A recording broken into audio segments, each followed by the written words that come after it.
You're 30-something and you still don't know what you're doing. Not in a crisis way, in the worse way, the quiet way. You wake up, you're not depressed, you're not stuck. You're just not where you thought you'd be, and you can't explain it to anyone because, from the outside, nothing's actually wrong. Job's fine, apartment's fine, you're fine. But fine wasn't the plan. You remember having a plan. Somewhere in your mid-20s, you had this picture of who you'd become. And if you're being honest with yourself right now, at this exact moment, you're not that person. And the thing that nobody talks about, you don't even know when it happened. There was no single bad decision, no obvious mistake, just 1,000 small ones that all felt completely reasonable at the time. That's not an accident. That's a pattern, and it has a name. Here's what your 30s probably look like. Meetings you didn't need. Notifications you answered immediately. Scrolling for 20 minutes you swore would be 5. Staying vaguely busy so you don't have to sit with the question you keep avoiding. You make good money, maybe. You have a decent life, probably. But progress. Real. Compounding. This is who I'm becoming progress. It's in inches, not miles. And the strangest part is, you can feel the difference between a day that actually moved the needle and a day that just got survived. You've had both. You know what each one feels like. The problem is, most of your days are looking like the second kind.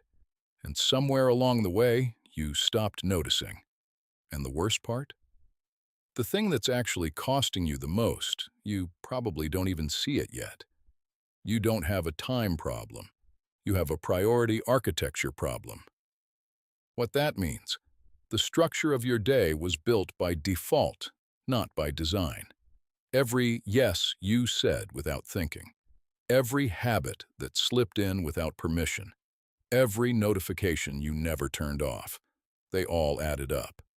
And now that architecture runs your life instead of you running it. Think about it. Who decided your phone is the first thing you look at in the morning? Nobody. It just happened. This isn't about motivation. Motivated men waste their 30s all the time.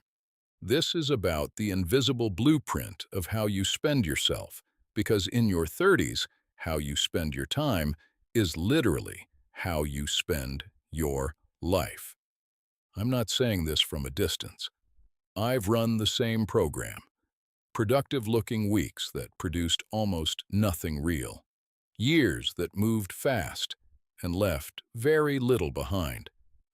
And what I found, after all of it, is that it always comes down to the same 4 things. There are 4 specific ways men waste their 30s, and most of them feel completely reasonable in the moment. That's what makes them dangerous. 1. You're optimizing the wrong things. There's a version of productivity that looks great from the outside and produces almost nothing that matters.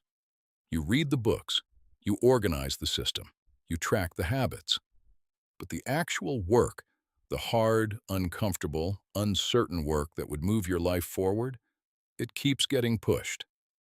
Optimization without direction is just procrastination with better lighting.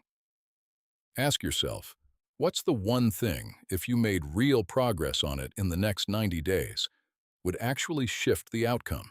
Not make you feel better, shift the outcome. If you can't answer that in 30 seconds, that's the problem. Most men can't. And that's where the whole decade starts leaking. 2.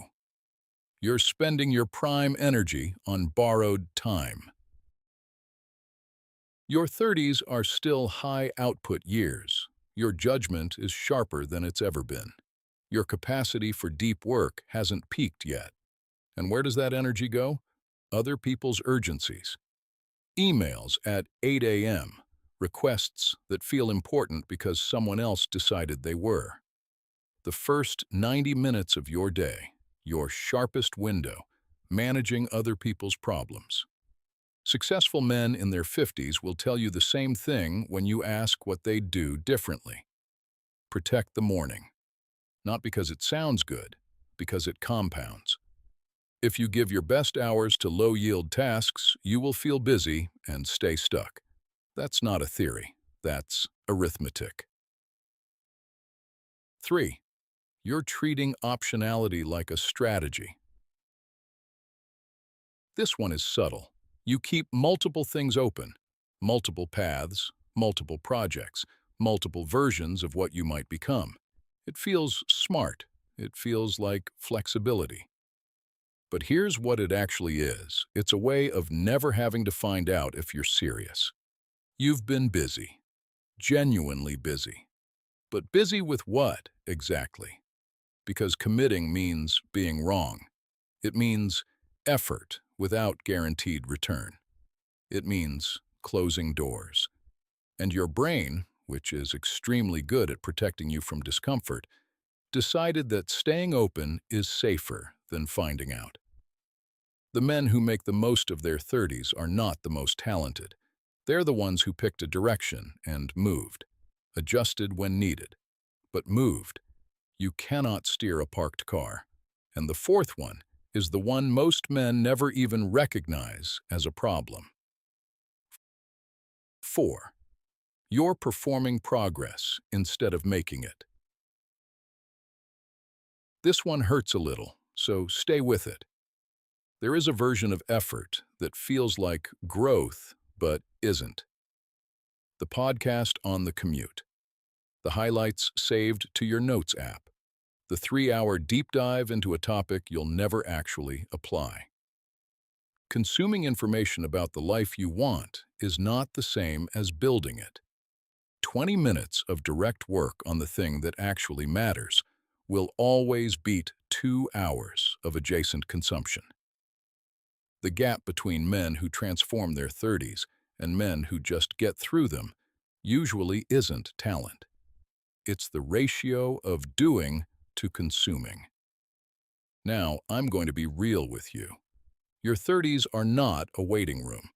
There's no version of this where more preparation eventually becomes action. Either you change the structure now, or you'll be 40, telling yourself the same things, wondering where it went. I'm not saying that to be harsh. I'm saying it because the math is simple. You have maybe 10, 12 high-output years left before responsibilities, biology, and compounding obligations start narrowing your margin for error. The men who look back with regret don't regret the risks they took. They regret the years they spent getting ready to take them. You already know what needs to change. You probably knew before you clicked on this. The question is whether this is the day you actually decide. Here's what you're going to do today. Not this week. Today. Write down the one thing, the single project, decision, or direction that you keep putting off because it's not the right time yet. Now look at tomorrow's calendar and block 2 hours in the morning for exactly that.